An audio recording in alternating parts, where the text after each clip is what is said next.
Inkosi yamakhosi iyakhuluma isemzini wasePhakameni senkonzweni. Enkonzweni ithi kumfundisi wayekhona ngaleso sikhathi umlandeni, ngiyacela mfundisi ukuthi ungifundele incwadi yesambulo sikaJohane 21. Uyayifunda ke incwadi, ngalibona izulu elisha nomhlaba omusha ngoba oqala kwasekudlula ikhuluma kanjalo. Kodwa wathi mayifika ethi ngubonela umuzi wehla ezulwini uhlobele njengomakoti ehlobela umyeni wakhe. Wayesethi make mfundisi, wathi sesubonile thina bawushembe lo muzi okukhulunywa ngawo owawubona uJohane. Uyalenga emkhathini ngentambo. Thina bawushembe sesihambile sayofaka izikhonkwane la uzokwehlela khona. Uyathanda ukuthi ukukhulumeka ngalomlando ngoba kuhle mawusola ekhaya wazi ngomlando wakini. Ngoba thina singaba sebuhleni. Amen. Ilapho ke lawathi mayethi lo muzi sesubonile uyalenga iJerusalema elisha. Wathi okuyothi lo muzi uma seniyongena khona, uma ningawonanga niyobe nihamba ney'ngilosi phansi zasezulwini. Uthi bantu abami kuza isikhathi la kuye kuvele khona isizwe salapha kwaShem esawubuya sinicasukele sinikhiphe sinixoshe kulo muzi. Ngisho ukuthi into eyenzekayo bangcwele ukuthi akulandeleki ukuthi sinake singamanazaretha, kodwa amakhosi wonke athi nakani nizilobe izinto zonke ezisuka ezikhulunywa uJehova. Uthi ke lo muzi lesi sizwe siyovela la sawaShembe sobuye sinixoxe abantu abami. Uthi lo muzi uma ningawonanga njengalo la ePhakameni sekwesibuya sami lapho ngiyokwelela khona amakhobo kwahlukane namabele. Kwakusho inkosi uGagalelo Bathiya emzini wasePhakameni. Indaba le engayizwa yenela kahle ngoba khona insizwa yakwaNdlela igama lawo Samuel Esidenga endaweni okuthiwa iseThethe yaloba phansi. Le ncwadi ngayanikwa umabhalane wakithi omkhulu esasenayo ePhakameni uDlomo, ikanye nencwadi yokushadisa neyemthetho. Wathi ngikunika le ncwadi ngoba usumshumayeli. Ngawuzwa ke wonke umlando wokuphuma kwethu ePhakameni ukuthi kanti kwakungelona iphutha, kwakuyinto eyobuye yenzeke. Uthi ke bantu abami masesifika leso sikhathi sebenikhipha benixosha nize ningalwe nabo, ngoba manilwe nabo ingilosi nini enibhekile nehleli nayo iyobe siyahamba phakathi kwenu. Safika isikhathi yathi mayongena inkosi yamakhosi inyanga yezulu, yafika sekumiwe ngemkhonto,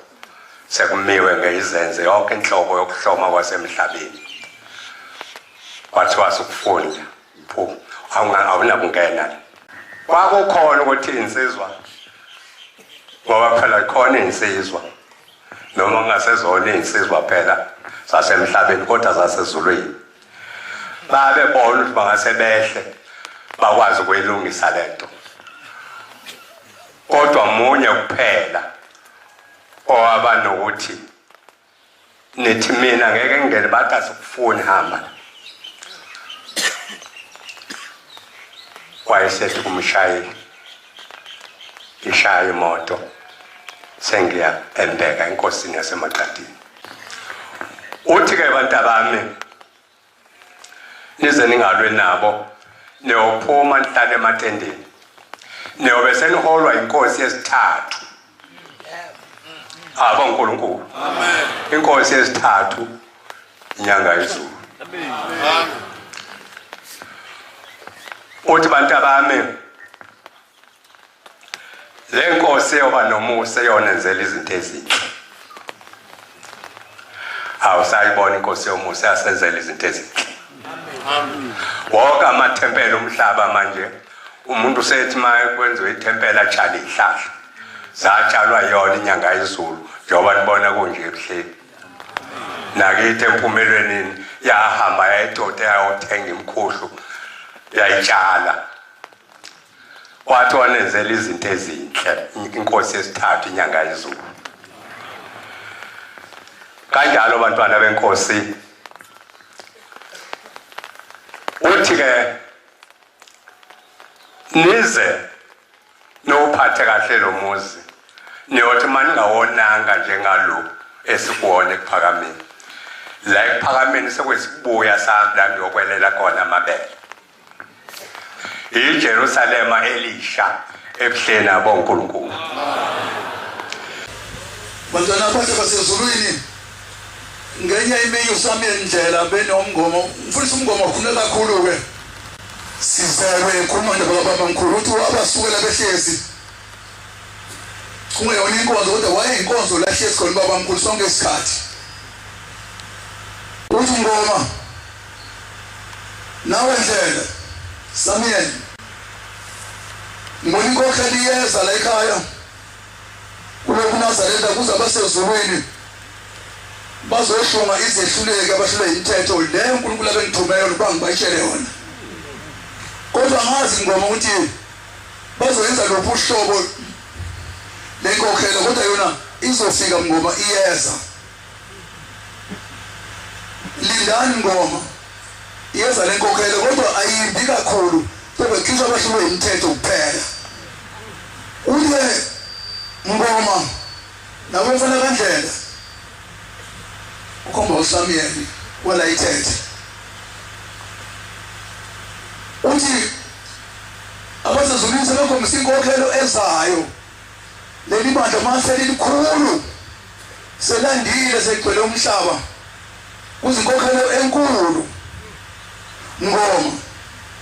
uma usaphila uyibona kuzosuka impi enkulu yamaNazareta wodwa elwa emkhonto noncelemba uthi ayolwa alimazane igazi lamaNazareta losuka emqokolweni izolufika emzini weNdiya esolo seNdiya umsikashane ikhomboza phansi komgwaqo. Uye ngoma uma usekhona bayokukhipha nawe lo muzi kodwa ababi bethi babangcwele. Uthi ngoma lembi iyolo yabahlungu kakhulu kube kulo amanzi awodwa uthi abangcwele bayaphuma bayahlulwa baphume bese kusala ababi lo muzi ohlala uphethwe amadimoni akuse kuwo. Kodwa nophuma uNkulunkulu ngoma yokusendlulisele indawo nize ningalo uNkulunkulu osendluse indawo lapha yontuphela khona nakhe umuzi olungcwele kaNkulunkulu. Amen. Uye ngoma lenkokhelo yokuqala ezayo kube kuyingimphotho womkhulu uqamba inkokhelo igama. Uthi le ngoma enkulu yokugcina eyabanempi yegazi kulo amanazareta elwa wodwa ababi bethi phumani nani ningathanda ukuphuma nengcwele kube kuyimbethi meshwana. Uthi anovuma uNkulunkulu akahluleki uyondlulisela indawo. Ilanga sesikhona ligcwalisile umsebenzi kaNkulunkulu wathi umuzi mncane ukhulume kaningi ayikanye wasethi ngizobulela idbababa isinothi nempela wayibhidlize isinothi isinothi sasakhe eduze kweparadesi ekuphakameni wabhidliza yonke lento omama namakhosazana babethutha inhlabathi ngey'ndishi beyemba esizeni esakhe indlu enkulu esephakameni kuqhishwa ngoba isinothi sazisitezi ngaphezulu kwakuyizindlu nangaphansi kuyizindlu ezazumgodi kuhlala khona amathuluzi kababa sayidiliza le nto walevele wathi ephethe inkonzo wathi nomzitana ngothi ngizama isu lehlulekile isu lami elothi ngiyalenza incane le ndawo noma ngathi asisuke sesicawile phesheya naso sincane abantu maningi abeza beqhamuka kungomane umhlaba bayeza beza nabafundisi babo bayeza kakhulu bahlakaniphile kodwa ngiyangikhuza ngithi bamelelani kushebe niqine ngoba lenkopo labantu abezayo kwathi fuke baniphuki ihlalo lezi enhlezi ukusona ushebe anike zona ozonephunga banimenze imsila banibeke emngani bemsila bahlale phambi kwenu inani uthi kodwa ezulwini sengibuzile bathi lo muzi mncane sengicela bathi wena Nazareth ukuthi bakhona uzoba nenhlahla basezulwini bamkhombisa indawo angesabi aphakama sitshele sisuke siyokwakha khona amazwi enkosi lana uthi lo muzi awukho mncane umephela futhi mase siphumile kona ngeke kube khona abasenanda abadla ngamabhasi lana bothi ukhona into enhle yayila khona umuzi omkhulu owawula kodwa kusephakameni usungasekho kodwa uNkulunkulu akahluleki isikhathi esincane kunembajo lento eyikhuluma baba wagcina sethi thina boshebe sesibonile umuzi weNazaretha ofihle emkhathini abasezulwini uyalenga ulenga ngamaketha ngamane abasezulwini basawuzulisa phezulu basafuna indawo lapha bezobehlisela khona lento eyikhuluma ubaba wagcina sethi yena kuzinkokhelo eziholwa indoda uthi inzima lindani uhlembe emphuzeni njengamanzi ngingamgcobi ngaphandle ngamafutha uthi le nkokhelo ezayo inzima eseqosela indaba kababa mkhulu uthi ibuhlungu zebiholwa indoda ayifane kaMamthembu abezulwini babekhethe umuntu wesifazane uba enze inkokhelo ngaye lena izoba nzima lindani uhlembe emphuzeni uthi asasingazi ukuthi ubaba ushindo ukuthi sobe kuyindoda nje enjengami lebefaka ibhluke futhi njengami iyona ezokwenza inkokhelo kuwo lo muzi kuyinkinga konke lokho futhi kuchazwe uma besekhona uhlotshana oludalwe ngoNtengayethu kuchaza chathi sifike kanjani lapha sisuke kuphakameni ithi inkosi ekuphakameni ilanga libalele kuJuly beminye nabantu sithi banengi ithi le ndawo esikuyo befundisa ke nisukume base besukuma sisekhona bafowethu mangilibuka sibaningi lapha esasikhona lelo langa ake nisukume base besukuma abafundisi bebuka ngasekhaya kuminyene impela kungasangeneki ngolunye usuku singena ngodumo siphanga kungena sawisa umfundisi ukwanyana sagijima phe kwakhe engeyona intando kukucinana kwabantu ekuphakameni sithi baningi abantu ekuphakameni hayi le ndaba le ithi ke inkosi yasekuphakameni ke le ndawo isincane kodwa uNkulunkulu kaShembe uzawunifunela enye indawo njengakakhona indlakaza ngalelo sikhathi engekho indlakaza kwakucwebile nje akekho umuntu oyazi ukuthi siyokuphuma ekuphakameni sathi sisodwa ubaba uthi uNkulunkulu usifunela enye indawo ngaphandle ekuphakameni iyokwenzeka kanjani le uNkulunkulu uyawunifunela enye indawo kanti uyazi ukuthi uzakwakha indlakaza akekho umuntu oyophuma ekuphakameni uma abafundisi babethe lithi lenkosi phumani akuphunywe lapha ekhaya akekho umuntu oyophuma sonke inganisaphuma siphethe imkhonto ekuphakameni sonke sigodla ucela imbala lapha phansi kwelo sabalashiswa inyanga izulu thina sina labo uqobolweni sesingabefundisi sasiphethe ucelemba yafika thi inyanga izulu yini leni iphethe ngamaqhubana nagcwele eMnazaretheni sathi baba ngocelemba ngabani lahlani phansi lezinto abathanda ukuyaleka bahambe bangene balwe maqedani bangabe sabuya beze lapho abathanda uShembe abangilandele sahamba sawungena emzini wenkosi emaqadini sase sisina lapha ezantsi lapha khona uShembe lapha khona uShembe ngishanga ngena phansi kwewa siyongena amen sangena sasina emanqadini lapha sasinela khona sisina siphuza amanzi emfuleni siwela abanye basine ngaphesha sasina nje kwamnandi kanje asabi nankinga bahlubuka abanye lapha phakathi wethu bawela bahamba bawela bathi abantu yesaba besho uNkulunkulu kodwa uNkulunkulu wayesefa laba vela babe eminyanya kwathi ngonyaka 1926 sasihleli emzini omkhulu nomuntu kaNkulunkulu uShembe ekuphakameni ngasendlini yezitsha esinandini wakhuluma lamazwi wathi bantu bami kukhona isikhathi esizofika lapha emzini wasekuphakameni ngasemva kwami ngingasekho inkosi ezayo emva kwami uma seyihlezi esihlalweni sayo iyozala isizwe esikhulu sakaShembe esiyokwakha size sifike ohlanga wathi lesi sizwe sakwaShembe siyoba nonya kakhulu siyonikhipha nonke lapha emzini wasekuphakameni sinixoshe nishiya amadokodo enu niyophuma niyolala ematendeni nibovuma abantu abami uma benikhipha ninganiphiki inkani ningalwi nabo ngoba uma nilwa nabo isithunywa sasezulwini siyondikila bese siyanishiya 5 ngoba ngiyonikhipha nenkosi yenu yesithathu niphathe kahle leyo nkosi iyonenzela izinto eziningi ezinhle iyoba nomso omkhulu nize ningayihluphi ngoba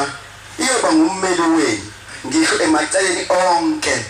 eniyoba nawo nasezinkantolo into ekhuluma 26 yenzeka namhlanje nasezinkantolo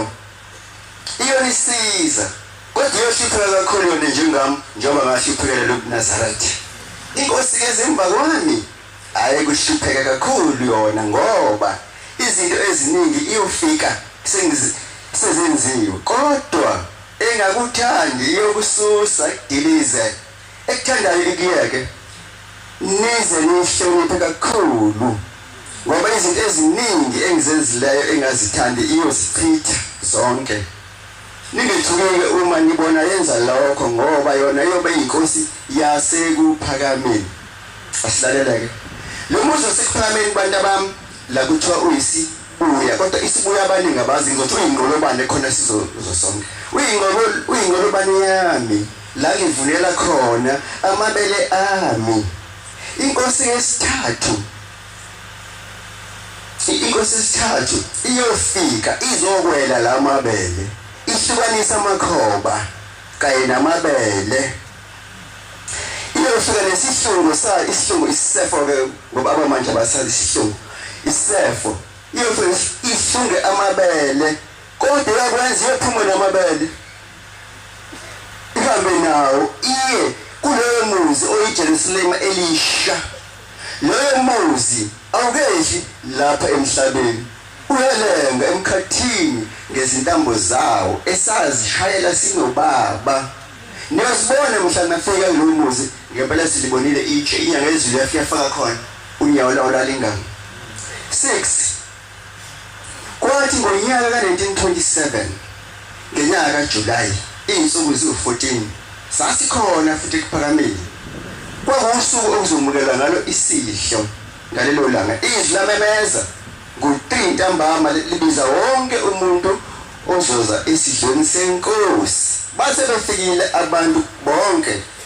indlamhlathi kaMalikisi yabageza izinyawo bonke abazomukela isidlo senkosi yababi yabisibiza umfundisi umlangeni yathi umfundisi weza neBhayibheli weza nalo vula incwadi isambulo 21 funda lamazwi wafunda umfundisi ngabona izulu elisha nomhlaba omusha ngoba izulu lokuqala sedlulile nomhlaba oqala wabe usudlulile kungasekho nolwandle ngabona umuzi oyingcwele iJerusalem lehla ezulwini kaThixo lilungiswe njengomakhothi ehlonipha ehlobele umyeni wakhe ngezwe izwi elikhulu lithi livele ezulwini lithi bheka nanso indodana kaThixo wabo ukugcina iparagraph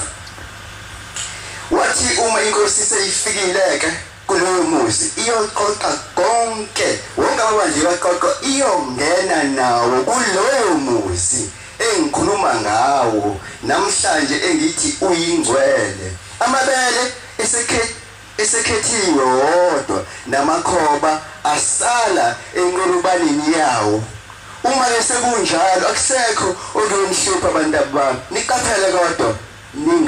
kungangeni okungcolileyo kulowo muzi uma ningangisa ongcolileyo izingilosi niyozibona ngamehlo uma ningawo phathanga kabi njengalowo wasekuphakameni eselingcolisile amen ngicela ukufakazela esesibili isihlawo manje esifakazela uShembe ukuthi akushintshe uphume ekhaya ngo1904 indlamhlakama yelisa yehla ithema yehla uhambeni layo ukhuluma umamezulu wathi ayiqondanga eNatal ngivele yagudla njalo yazophuma ezantsi emampondweni endleleni yayishumayela kwaphenduka abantu bana bamfula ngizothola konje la awu mkhulu noma baba babembiza ngendlela bethanda nga awukho umfula la into ekhona la ichibi noma idamu ngizosho kanjalo hawu ida kodwa kungena omkhulu kulela damu ngoba uthi udlula nje uthathwa umoya ungene khona libiyiwe nje kumanje wadila lele engilifunayo yonke kwetshela umlungu weplaza ayibona ngifuna ukubulala abantu wafika nomlungu kodwa umlungu ngoba abelungu khona lesifula khona labesifula khona kancane nje umlungu akakhonzile ukuqopolota ikuzi kanjani ake ngiphuma nje kancane lapho ngikhombise ukungaqopolotwa umlungu nangu umuntu efika ekuphakameni abelungu befika ekuphakameni ulwandle luyangena liyasondela bafika nezithuthu ezimbili ngo1918 izithuthu ezimbili esilesi esinendlela eceleni bakhuleka bangeniswa phuma babamkhulu bantu abamnganisiza umkhandlo weTheku uyadinga ulwandle liyangena pho mina batha ukhona umama wakubona uthumeka ubhoko olwandle kwamagagasi wabhabhadisa waqhalule ngezwana waza phela mkhulu ngena la wathi bantu abami angingeni mina kulokho hambani kodwa selongifica phambili mina nawe ngangabuzi uzohamba kanjani ngifice phambili bengiphala lapha nje leso sikhana esinjalo angibuyele lapha na ke la kade ekhona wavulelwa ke sakwabizwa nabazogada wangena engakangena wathi phumani nongeni la phakathi phumani chaza phumilwa noqamo neyingwenya konke nje ngosipho wathi nawe osele phuma kwaphuma inyoka namehlabuke yahlala lapha ngena phakathi wezani bantu abami wabhabhadisa waqeda uthela iqeda khona kwangena yena emanzini wacwile bathi nakhona yabona nisindile nina nabo kungcono makufa yena kodwa thembeni kwemizuzu embala waphuma esephethe into wathi bantu abamsengivela kaIsrayeli nansi ngivela Israel amen angishiye lapho angithi ngo1985 lapha kalaka laka sikhulekile kufika indoda yakamnyando eyakhe lapha phesheya kwasikuphakameni kaMfukuzela lala ngize kuwena njengomuntu omdala wasikuphakameni ngithe ngihamba le ndoda igibela njalo la ekuphakameni beemsezini uthi ngithe bangihamba iyibonakalisa ngazi ngempela ashiya kanjalo uthi ngithe ngihamba bazi abafike singakaphumi ekuphakameni lena ekhuluma kungale ngezansi nje sonto emhosheni uthi ngifika amadoda ayisihlanu akana iNazaretha amadoda ayisihlanu agqoke iNazaretha langa kodwa ngiwabonile ukuthi akashembe lamadoda uthi ngase ngiyama engibhede amadoda efunanda uthi ngase ngiyama aphenye esikhothini ayi kodwa ngemsebenzi ngizoba late kodwa ake ngifubone bazothola uthi asuka lamadoda engatholi lutho uthi ahambe emoyeni atheke amaqona nje yasonto ngokovela kwabisha shona phansi konkuphamba kwashona phansi uthi bahamba babuka baze bosithela entuzuma etraining emkhathini hayi angikhuleke nendlela yami ngemisebenzini vele uthi kodwa wathi mayifika lapho kwafika uthando awufune nawe la uthi kodwa ngazi ngifunani uthi ngathi kuphenya ngathi ngiphenya isidindi ngabona induku enhle emfushane elolongwe kahle labantu basheba ngabe befuna le nduku engiyithathe wathi ayithatha lathi izwe yami leyo nduku lisho ngemuva uma iphenduka akho umuntu la selefaka ungithi bethi ngithi eyami leyo nduku uyababona la abantu akade bela abala ekuphakameni bafuna leyo nduku uyazi ukuthi yipi leyo nduku ileyo abaka Israel abantu mase bechitha igazi ngayithatha ngayilahla ngaphandle kodwa ngayinika uShembe nabo ke sebechithe igazi sengikhiphele ngaphandle thatha le nduku omgcinela yona ngoyifuna ngesisikhathi phinde emuva le ndoda kaMyando esibonile sefike endaweni le nduku kwabuye ibeka siyavuka sefuna isigele nebhasi isikude itshela ulanga ke omzalayo akilanga fika wena Myando ngusekuhleli kunyanga izulu wagcina engafikanga uMyando kuthe baba imhlupha lento wase kunyanga izulu itshela kwaba lo muntu wagijima umlando manje la ngigijima gijima baba lolo dlame labe selimchitha lo muntu kule ndawo kamafukuzela wahamba uMyando wakhe la akasekho usahamba simashi washonaphi wabuya esehleni wathi qhamuka nje inyanga izulu ayinikelisa shashela ngashasha wathi uhamba wedwa akekho baba kuthi usahamba yasuma lesikhathi nezulu ngene endlini asathi ayizothini kodwa uma ufunda la ulo ningeze nomzi esenunile sikuphumile vele siphumile induku ngaphandle vele sekiphumile ngakisabuyela futhi sengishaya ukugcina ke sengepholisha ngiye emaqadini manje ngiye emaqadini manje uma ngabe uma ukukhumbula uma ungena la kukhona umgwaqo amakhosana athi uma ephuma laphana esibukweni